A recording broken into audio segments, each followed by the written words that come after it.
الرجيم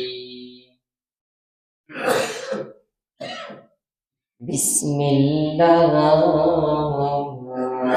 الرحمن الرحيم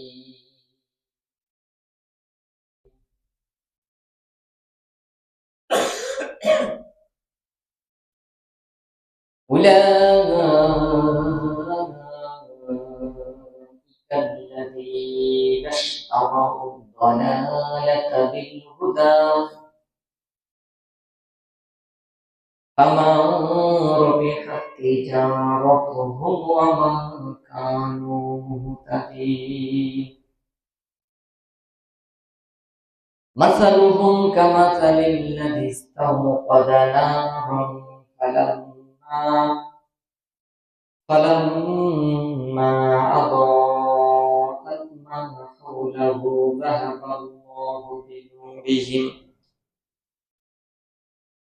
ذهب الله بنورهم وتركهم في ظلمات لا يبصرون صم بكم عمي فهم لا يرجعون أو كصيب من السماء فيه ظلمات ورعد وبرق يجعلون أصابعهم في آذانهم من الصواعق حذر الموت والله محيط بالكافرين يكاد البرق يخطف أبصارهم كلما أضاء لهم مشوا فيه وإذا أظلم عليهم قاموا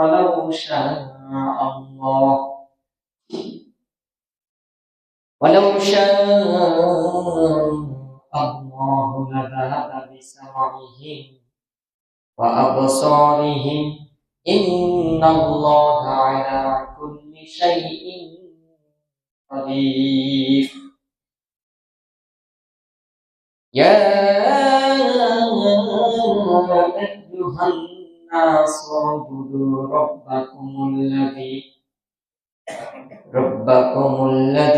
خلقكم والذين من قبلكم لعلكم تتقون الذي جعل لكم الأرض فراشا والسماء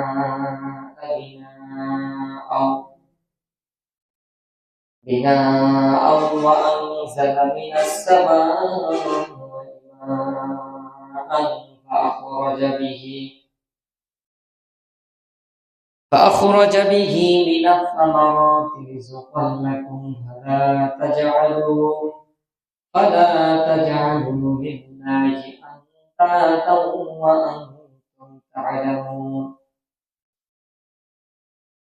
وإن كنتم في ريب مما نزلنا على عبدنا فأتوا بسورة من مثله وادعوا شهداء من دون الله إن كنتم صادقين فإن لم تفعلوا ولن تفعلوا فاتقوا النار التي وقودها الناس والحجارة أعدت للكافرين وبشر الذين آمنوا وعملوا الصالحات أن لهم جنات تجري من تحتها الأنهار كلما رزقوا منها من ثمرة رزقا قالوا هذا الذي رزقنا من قبل وأتوا به وأتوا به متشابها ولهم فيها أزواج مطهرة وهم فيها خالدون إن الله لا يستحيي أن يضرب مثلا ما بعوضة فما فوقها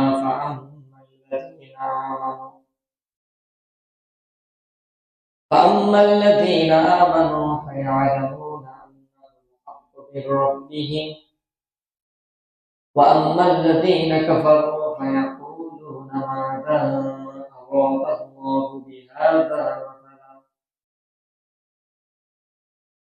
بهذا مثلا يضل به كثيرا ويهدي به كثيرا وما يضل به إلا الفاسقين الذين ينقضون عهد الله من بعد ميثاقه ويقطعون ما أمر الله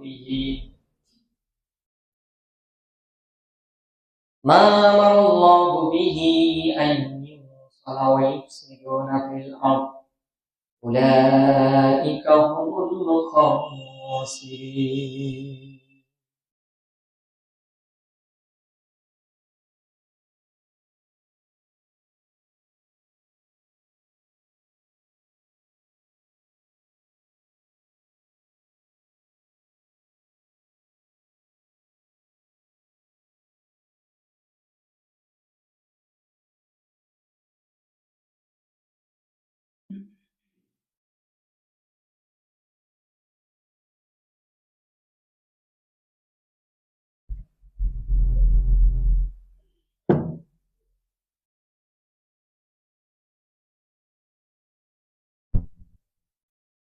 الحمد لله نحمده ونستعينه ونستغفره ونعوذ بالله من شرور أنفسنا ومن سيئات أعمالنا من يهده الله فلا مضل له ومن يضلل فلا هادي له ونشهد أن لا إله إلا الله وحده لا شريك له ونشهد أن سيدنا ونبينا وحبيبنا ومولانا محمدا عبده ورسوله الذي أرسله بالحق بشيرا ونذيرا أما بعد فإن خير الحديث كتاب الله وخير الهدي هدي محمد صلى الله عليه وسلم وشر الأمور محدثاتها وكل محدثة بدعة وكل بدعة ضلالة وكل ضلالة في النار أما بعد أعوذ بالله من الشيطان الرجيم بسم الله الرحمن الرحيم إن الشيطان لكم عدو فاتخذوه عدوا 35 নম্বর সূরা আল আরাফের 6 নম্বর আয়াত কুল্লুকুম রাঈন ওয়া কুল্লুকুম মাসউলুন আন রাইয়াতিহি والإمام راع ومسؤول عن رعيته والرجل راع في أهل بيته ومسؤول عن رعيته والمرأة راعية في بيت زوجها ومسؤولة عن رعيته رواه البخاري ومسلم 7138 নম্বর হাদিস আলহামদুলিল্লাহ সমস্ত প্রশংসা আল্লাহ তাআলার জন্য যেই মহান রব্বুল আলামিনের অশেষ রহমতে আমরা পবিত্র রমজান মাসে পবিত্র জুমার 2 রাকাত ফরজ সালাত আদায় করার লক্ষ্যে মসজিদে আসতে পেরেছি আল্লাহ কবুল করেছেন সেই মহান স্রষ্টার প্রতি শুকরিয়া আদায় করছি সকলে করছি আলহামদুলিল্লাহ তারপরে তার প্রিয় হাবিব সর্বকালের সর্বযুগের সর্বশ্রেষ্ঠ মহামানব বিশ্বের মানবতার শান্তির দূত বিশ্বের বিশ্বস্ত বন্ধু বিশ্ব নবী হযরত মুহাম্মদুর রাসূলুল্লাহ আমরা সকলে পড়ছি সাল্লাল্লাহু আলাইহি ওয়াসাল্লাম সম্মানিত উপস্থিতি আজকে আমরা আলোচনা করব যে পবিত্র রমজান মাস এত গুরুত্বপূর্ণ হওয়ার পরেও, এত ফজিলতপূর্ণ হওয়ার পরেও অনেক মুসলমান অবহেলিত কেন? এই মাসের প্রতি তাদের গুরুত্ব নাই কেন? কারণ কি? আমি আপনি পবিত্র রমজান মাস বুঝছি, যেটা রমজান মাস, গুরুত্ব দেওয়ার চেষ্টা করছি, আমল করার চেষ্টা করছি, কিন্তু আপনার মতন আমার মতোই মুসলমান, দেখতে সবকিছুই মুসলমান, মুসলিম পরিবারেও জন্ম, নামও মুসলিম, রফিকুল ইসলাম, মনিরুল ইসলাম, ঠিক কিনা? কিন্তু তার কার্যকলাপ, তার চালচলন, কথাবার্তা, চলাফেরা কেন মুসলিমের মতো না? সে কেন রমজান মাস বুঝে না যে এটা রমজান মাস? তার ঘুম কেন এখনো ভাঙেনি? এই বিষয়টা আমরা ক্লিয়ার হওয়ার চেষ্টা করবো ইনশাআল্লাহ। দেখেন, স্পষ্ট একটা হাদিস আছে যে রমজান মাসে কি হয়, বড় বড় শয়তানগুলিকে জিনজিতে বেঁধে রাখা হয়, ঠিক কিনা? এটাতে কারো দ্বিমত নেই। তো যারা রমজানের রোজা রাখছে না, রমজানের প্রতি গুরুত্ব দিচ্ছে না, তো তারাকে কোন শয়তানে আক্রান্ত করছে, আক্রমণ করছে, ধরছে, তাই না? শয়তান তো বাধা। ধরেন শয়তানকে একটা ঘরে বেঁধে রাখা হয়েছে, তো ঘরের বাইরে তো যেতে পারবে না, আর যেতে না পারলে তো আপনাকে পথভ্রষ্টও করতে পারবে না, আল্লাহর পথ থেকে বিচ্যুত করতে পারবে না। কিন্তু যারা রমজান মাসের সিয়াম পালন করছে না, তারাকে কোন শয়তানে মানে আল্লাহর পথ থেকে বিচ্যুত করছে, পথভ্রষ্ট করছে? এখন শয়তান 11টা মাস কিন্তু খুব ভালোভাবে প্রস্তুতি নিয়েছিলেন। আপনি 11টা মাস সালাত আদায় করেননি, আল্লাহর জিকির, আযকার, তাসবিহ, তাহলিলে গুরুত্ব দেননি। শয়তান যে সমস্ত কার্যকলাপ করে, শয়তানের কাছে যেগুলো পছন্দনীয় ওগুলোই আপনার কাছে পছন্দনীয়, ওই সমস্ত কাজগুলোই আপনি করেন। এই করতে করতে করতে শয়তান এমন ভাবে আপনার হৃদয়ের ভিতরে বাসা বেঁধে নিয়েছে যে একটা মাস সে যদি না থাকে, সে যে একটা মাস থাকবে না, সেই না থাকার অনুপস্থিতিটা আপনি বুঝতেও পারবেন। এমন সিস্টেম আপনার করে দিয়েছে, আপনাকে এমন ভাবে তৈরি করেছে যে ও যে একটা মাস আপনার কাছে নাই, এই অনুপস্থিতিটা আপনি বুঝতে পারছেন।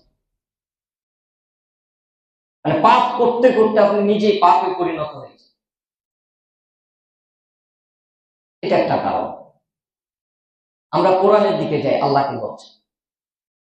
সম্মানিত দিন ভাইয়ের আমার, রব্বুল আলামিন কোরআনুল কারীমের ভিতরে 35 নম্বর সূরা আল আরাফের 6 নম্বর আয়াতে বলেন, ইন্নাশ শাইতানা লাকুম আদুউন ফাত্তাখিযুহু আদুওয়া।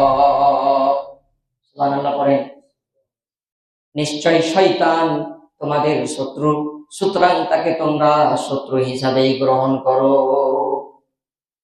এটা হচ্ছে সরাসরি আল্লাহর বাক্য যে নিশ্চয় শয়তান তোমাদের শত্রু, এই শত্রুকে তোমরা শত্রু রূপেই গ্রহণ করো, বন্ধু রূপে গ্রহণ করিও। তো যারা রমজান মাসের সিয়াম পালন করে না, 11 মাস, মাসের পর মাস, মানে দিনের পর দিন, মাসের পর মাস, বছরের পর বছর যারা সালাত আদায় করে না, এটা হচ্ছে শয়তানের কাজ। এই শয়তানকে ওরা বন্ধু রূপে গ্রহণ করে, যার কারণেই তাদের এই দিনের প্রতি, আল্লাহর বিধানের প্রতি, হুকুমের প্রতি, এই আমলের প্রতি তাদের সামান্যটুকু গুরুত্ব। দুঃখজনক হলেও এটা কিন্তু সত্য। আল্লাহর এই বিধানকে আমরা মানছি না। আল্লাহ ভালো করে জানে যে তার প্রিয় বান্দা বান্দি তার বিধানের প্রতি অবহেলিত হবে, গুরুত্বহীনতা অবলম্বন করবে কখন? যখন সে শয়তানকে বন্ধু রূপে গ্রহণ করবে, ঠিক না? এই শয়তানকে বন্ধু রূপে আমরা গ্রহণ করছি, শয়তানের কার্যকলাপ আমরা গ্রহণ করছি, পছন্দ আমাদের কাছে। যার কারণে আজকে অনেক মুসলমান আছে যারা সিয়াম পালন করে। আপনি যদি ভোটের ব্যবস্থা করেন যে সিয়াম কারী আর সিয়াম ছাড়ি, মানে সিয়াম পালনকারী আর সিয়াম পালন করে না, এই দুই গ্রুপের যদি ভোটের ব্যবস্থা করেন, ওরা নিশ্চিত পাস করবে। আপনি হয়তো বুঝতে পারেন সিয়াম পালন করেন অনেক আছে, অসংখ্য আছে। সম্মানিত দিয়ে ভাইরা, অথচ তারা মুসলিম। তাদেরকে যদি আপনি বলেন যে তোমার ইমানে দুর্বলতা আছে, বা তুমি হয়তো পরিপূর্ণ মুমিন না, মুসলমান না, রেগে যাবেন। ওইটা আপনার উপর চাপিয়ে দেবে, কলহ সৃষ্টি করবে, গন্ডগোল লাগিয়ে দেবে। এটার জন্য কারা দায়ী জানেন? আজকে রমজান মাসের সিয়াম রাখছে না, ওপেন খাচ্ছে, ওপেন ঘুরছে, আগের মতোই চলছে। এটার জন্য আমরা নিজেরাই দায়ী।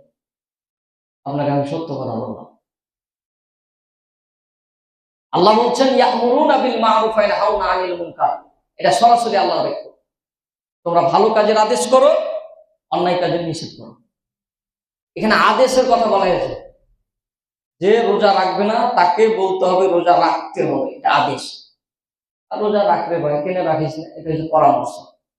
পরামর্শ দিতে হবে কাফেরকে, ইহুদি, খ্রিস্টান, বেদুইন, নাস্তিককে রাসূলুল্লাহ সাল্লাল্লাহু আলাইহি সাল্লাম পরামর্শ দিয়েছেন। কিন্তু রাসূলুল্লাহ সাল্লাল্লাহু আলাইহি সাল্লাম মুমিনকে, মুসলমানকে আদেশ করেছেন, পরামর্শ দেন নাই, আদেশ করেছেন, হুকুম করেছেন এটা করতে হবে। কারণ কাফিররা ইসলাম মানে না, বুঝে না, ওরাকে বুঝাতে হবে পরামর্শের সহিত, উপদেশের সহিত। আর মুসলিম, তুমি আল্লাহকে বিশ্বাস করেছো, রাসূলকে বিশ্বাস করেছো, যার কারণে তুমি মুসলিম। এই আল্লাহর বিধান মানতে তুমি বাধ্য, তোমার মানতে হবে। আপনি হুকুম করেন না, আপনার খবর খারাপ করবে। অর্গের টিম হচ্ছে বড়, তাদের দল সংখ্যা বেশি। দুঃখজনক হলেও সত্য একটা ঘটনা আমি আপনাকে বলছি।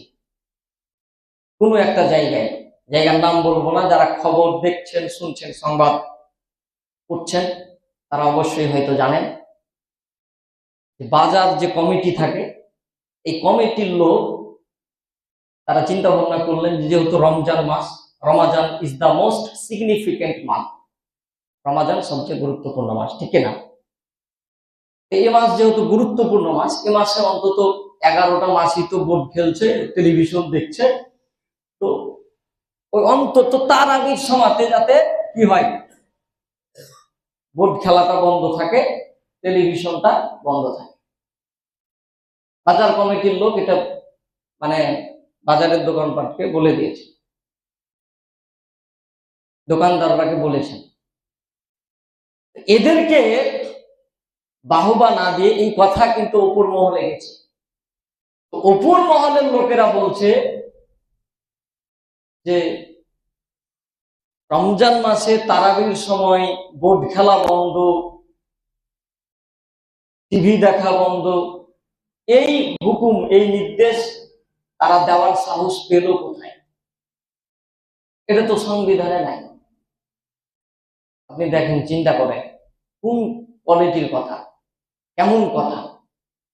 অথচ আমরা মুসলিম দেশে বসবাস করি, 90% মুসলমান। এই পদক্ষেপটা গ্রহণ করা উচিত ছিল তাদের, অথচ তারাই বলছে এই সাহসটা পেল কোথায়? সংবিধানে নাই। আপনার আগুন প্রয়োজন করেছে, এটা সংবিধানে থাকতে হবে। আপনার পবিত্রতার প্রয়োজন, এটা সংবিধানে থাকতে হবে। সবকিছুই সংবিধান। সম্মানিত দিনী ভাইরা, যেই রমজান মাসে কত গুরুত্বপূর্ণ, রমাজান শব্দের অর্থ হচ্ছে ছাই করে দেওয়া। এই রমজান মাসের অর্থ ছাই করে দেওয়া, অর্থাৎ বান্দা আমল করবে, এই আমলের মাধ্যমে বান্দার যত গুনাহ আছে সমস্ত গুনাহকে পুড়িয়ে ছারখার করে দেওয়া হবে, মানে ছাই করে দেওয়া হবে। সুবহানাল্লাহ বলে। এই রমজান মাসে 1 রাকাত নাফিল নামাজ আদায় করলে 70 রাকাত নামাজের সওয়াব পাওয়া যায়। 2 রাকাত নাফিল নামাজ আদায় করলে 4 রাকাত ফরজ সালাতের সওয়াব পাওয়া যায়। 1 টাকা দান যদি করেন অন্য মাসে আপনার 700 টাকা হয়, এই মাসে যদি আপনি 1 টাকা দান করতে পারেন 7 7 49, 3টে শূন্য, তাহলে কয় 49,000। সুবহানাল্লাহ বলেন। 49,000 টাকা আল্লাহ তাআলা আপনাকে দিবে। এটা যদি নগদ হতো মুসল্লির সংখ্যা আপনি মানে মুসল্লির জায়গা আপনি দিতে পারতেন, কিন্তু এটা যে আপনার পরকালে কতটা কাজে আসবে সেটা তো আপনি ভাবছেন না। এই রমজান মাস, যেই মাসে বলা হয়েছে শাহরুর রমাদান আল্লাযী উনজিলা ফীহিল কুরআন হুদাল লিন-নাস ওয়া বাইয়িনাতিন মিনাল হুদা ওয়াল ফুরকান, এটা এমন একটি মাস, এত গুরুত্বপূর্ণ মাস, যেই মাসে আল্লাহ তাআলা রব্বুল আলামিন কোরআনুল কারীমকে নাযিল করেছেন। সুবহানাল্লাহ বলেন।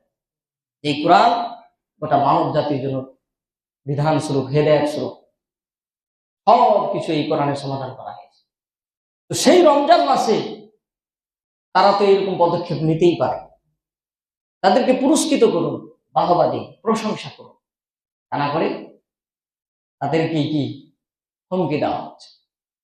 এই জন্য ভাইরা আমার, রব্বুল আলামিন কোরআনুল কারীমের ভিতরে উল্লেখ করে দিয়েছেন, আপনি অভিভাবক হিসাবে কাকে গ্রহণ করবেন, আপনি নেতা হিসাবে কাকে গ্রহণ করবেন, আপনি মাথা হিসাবে কাকে গ্রহণ করবেন, সঙ্গী হিসাবে, সাথী হিসাবে কাকে গ্রহণ করবেন, রক্ষাকারী হিসাবে, হেফাজতকারী হিসাবে কাকে গ্রহণ করবেন। আমার আল্লাহ তাআলা রব্বুল আলামিন 3 নম্বর সূরা আল ইমরানের 28 নম্বর আয়াতে বলেন, লা ইয়াত্তাখিদুল মুমিনুনাল কাফিরুনা আউলিয়া মিন দুনিল মুমিনিন।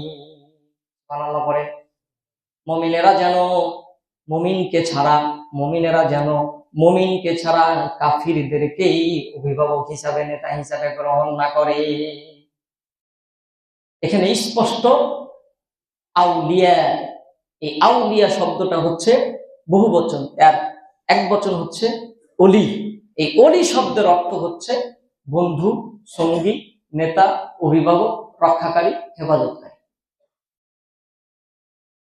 এখানে আপনার প্রশ্ন হতে পারে যে আল্লাহ কাফিরদেরকে নেতা হিসেবে গ্রহণ করতে নিষেধ করেছে, আমরা তো কাফিরদেরকে গ্রহণ করি না। আপনার ইওর স্পিচ ইজ 100% রাইট, আপনার বক্তব্য সঠিক আছে, 100% সঠিক, কিন্তু আমাদের নেতারা এমন যে কাফিরের যে কোনো অংশে কম না। দেখেন 11 মাস ওই নামাজই পড়ে, খুঁজলে দেখেন আপনি, রমজান মাসে সিয়ামও ভালো করে পালন করেন, আপনি খুঁজলে দেখেন। একজন বলছে লা ইলাহা ইল্লাল্লাহু মুহাম্মাদুর রাসূলুল্লাহ, এই সূরাটা পড়া ফরজ। আপনি বলেন তো এটা সূরা না কালেমা? আপনি বলেন। আমার কাছে ডকুমেন্ট আছে, আপনি পরে নিতে পারেন, আপনাকে আমি দিব। দলিল ছাড়া কথা বলছি না, সঠিক কথা বলতে হবে। আমি সুদ খাই, এই জন্য এখানে যে সুদ আমার জন্য হালাল হয়ে দিবে, আপনাকে হালাল করে দেবে এমনটা না। হারাম হারামি, মিথ্যা মিথ্যে, সত্য সত্য, ঠিক না? এটা বলছে যে লা ইলাহা ইল্লাল্লাহু মুহাম্মাদুর রাসূলুল্লাহ, এই সূরাটা পড়া ফরজ। আরেকজন একটা আয়াত তেলাওয়াত করেছে, ওই আয়াতটা আমি কোরআনই পাইনি, 2টা অক্ষর খালি, মানে মানে আপনার 3টা অক্ষর নিয়ে তো একটা ওয়ার্ড, একটা শব্দ, ওই ওয়ার্ডটা আমি পাইছি। আর বাকি কিভাবে পাইনা টেনে দিয়ে গেছে আল্লাহ খুঁজেই পাইনি। সত্য কথা আপনার বলছি।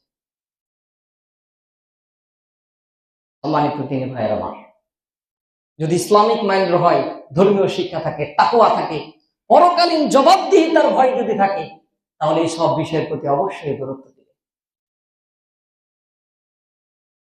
কোনটা রমজান মাস আর কোনটা অন্য মাস, সম্মানিত দিনী ভাইয়ের আমার, এই জন্য এটার জন্য আমরা নিজেরাই দায়ী। আমরা একজন ইমামকে যখন মসজিদে রাখি, তখন সবকিছু দেখি যে তার চাল চলন, তার শিক্ষা দীক্ষা, তার আমল আখলাক অন্যান্য যুবকদের চেয়ে, অন্যান্য লোকদের চেয়ে আলাদা কিনা। আপনার মেয়ের বিয়ে যখন দেন, যদি অসৎ হয়, মূর্খ হয়, টেন্ডারবাজ, সন্ত্রাস হয়, নেশাখোর হয়, আপনাকে 15-20 লাখ টাকা যদি দেয়, তাও তো আপনি দিবেন। কিন্তু আমরা কয়েক টাকার বিনিময়ে আমরা নেতা নির্বাচন করি। সম্মানিত উপস্থিতি, এই জন্যই আল্লাহ তাআলা সতর্ক করেছে, যারা এটা ভুল করবে ভাইয়েরা আমার, সঠিক নেতা নির্বাহী করতেন। যারা ভুল করবেন তাদের ভয়াবহ কতটা হতে পারে, তারা কিয়ামতের দিন কতটা ক্ষতিগ্রস্তের ভিতরে পড়তে পারে, সেই ব্যাপারেও আল্লাহ তাআলা রব্বুল আলামিন ইনফর্ম করলেন। সূরা নাহলের 25 নম্বর আয়াতটা খুলুন, বাংলাতে স্পষ্ট অনুবাদটা লেখা আছে, পড়বেন। আল্লাহ তাআলা বলছেন, লিয়াহমিলু আওজারহুম কামিলাতান ইয়াউমাল কিয়ামাহ ওয়া মিন আওজারিল্লাযীনা ইউদিল্লুনাহুম বিগাইরি ইলম আলা সাআ মা ইয়াজিরুন। সুবহানাল্লাহ পড়েন। লিয়াহমিলু আওজারহুম কামিলাতান ইয়াউমাল কিয়ামাহ, যাতে তারা তাদের গুনাহসমূহ, আওজারহুম মানে তাদের গুনাহসমূহ, কামিলাতান ইয়াউমাল কিয়ামাহ কিয়ামতের দিন পরিপূর্ণরূপে গ্রহণ করে, বহন করে। অমিন আওজারিল্লাযীনা লিয়াহমিলু আওজারহুম কামিলাতান ইয়াউমাল কিয়ামাহ ওয়া মিন আওজারিল্লাযীনা ইউদিল্লুনাহুম বিগাইরি ইলম, এবং যাদেরকে তারা পথভ্রষ্ট করেছিল মূর্খতা অবস্থায়, অজ্ঞতা অবস্থায়, না জেনে না বুঝে যারা তাদেরকে কি করেছিল, পথভ্রষ্ট করেছিল, ওই পথভ্রষ্ট করার কারণে তাদেরও গুনাহসমূহের একটা অংশ বহন করবে। এই আয়াতের তাফসিরের দিকে যদি আমরা যাই তাহলে বিষয়টা ক্লিয়ার হতে পারবো, পরিষ্কার হয়ে যাব ভাইয়ের আমার, 100-তে 100।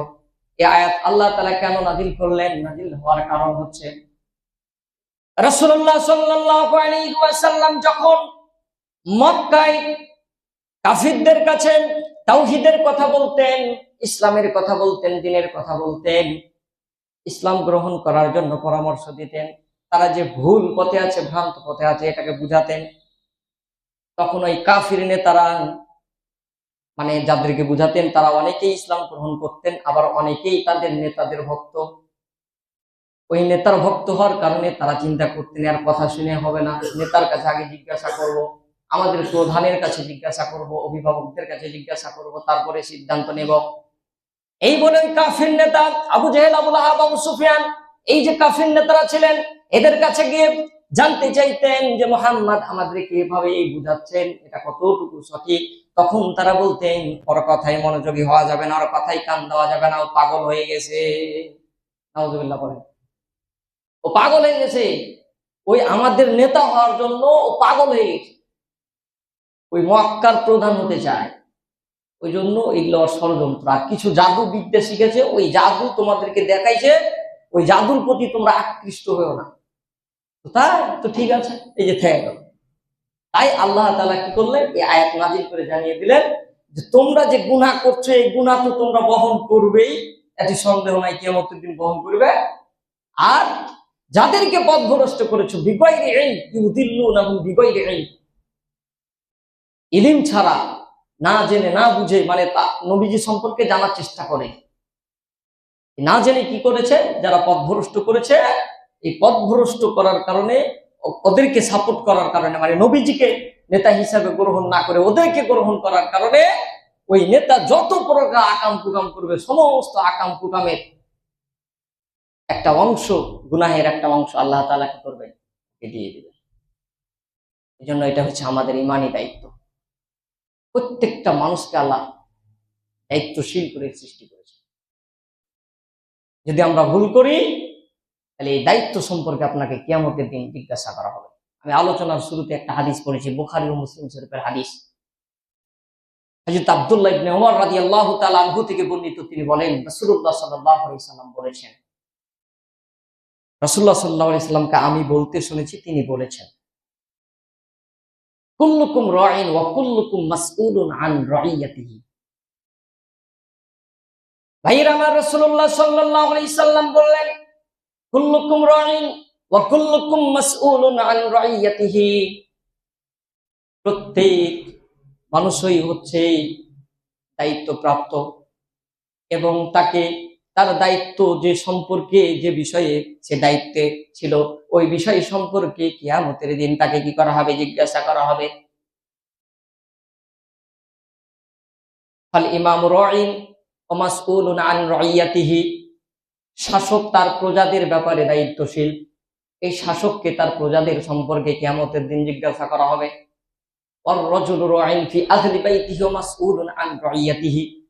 একজন পুরুষ তার পরিবারের উপর দায়িত্বশীল, একজন পুরুষ তার পরিবারের ব্যাপারে দায়িত্বশীল।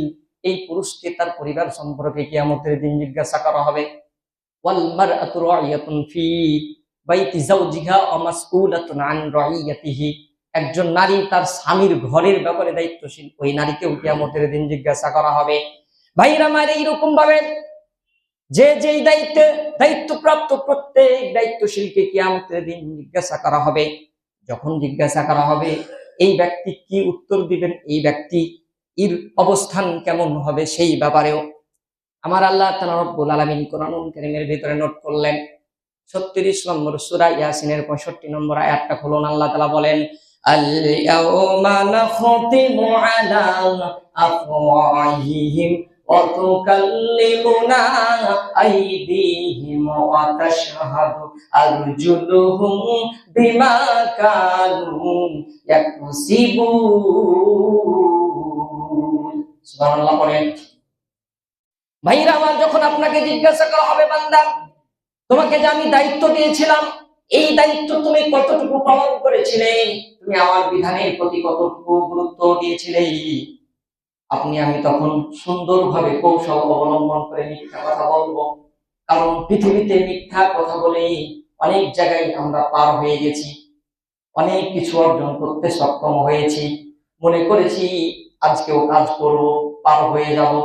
এই টেন্ডেন্সি, এই চিন্তা চেতনা নিয়ে সে মিথ্যা কথা বলবে, তখন আমার আল্লাহ রব্বুল আলামিন তার মুখটাকে মোহরাঙ্কিত করে দিবেন, তার মুখটাকে বন্ধ করে দিবেন, সাক্ষ্য দিবে হাত, এই হাত দিয়ে কত রকমের অন্যায় করেছিল, কত টাকা ঘুষ নিয়েছিল, ঘুষের বিনিময়ে কোন জায়গায় সিগনেচার করেছিল, সাইন করেছিল।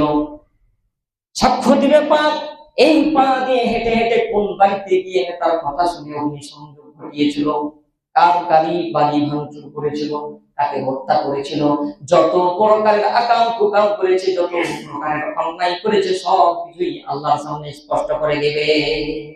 সুবহানাল্লাহ। আপনার কাছে এখন মনে হবে হাত কথা কইতে পারে, হ্যাঁ হাত কথা কইবে ভাই, আপনাকে সত্য কথা বলছি, যে আল্লাহ এত সুন্দর ভাবে পৃথিবীটাকে সাজাতে পারে, পৃথিবীটাকে মানুষ দিয়ে পরিচালনা করতে পারে, যে আল্লাহ আপনার হাত দ্বারা কথা বলাতে পারবে না, এটা কোনদিন অসম্ভব হবে? এটা সম্ভাবনা আছে। আপনার কাছে এটা অনেক কঠিন মনে হতে পারে, অসম্ভব মনে হতে পারে, কিন্তু আল্লাহর কাছে এটা অসম্ভবের কিছু।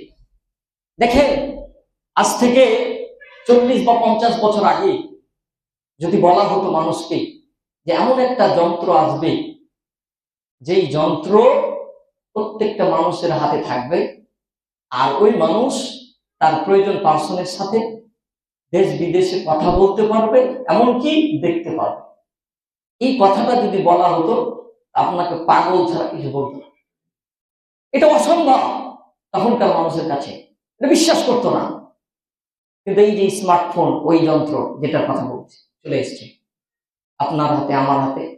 6 বছর 7 বছর বয়সের শিশু মোবাইল ব্যবহার করছে, ওর কাছেও ফোন আসছে, কল আসছে, ওইও কল করছে।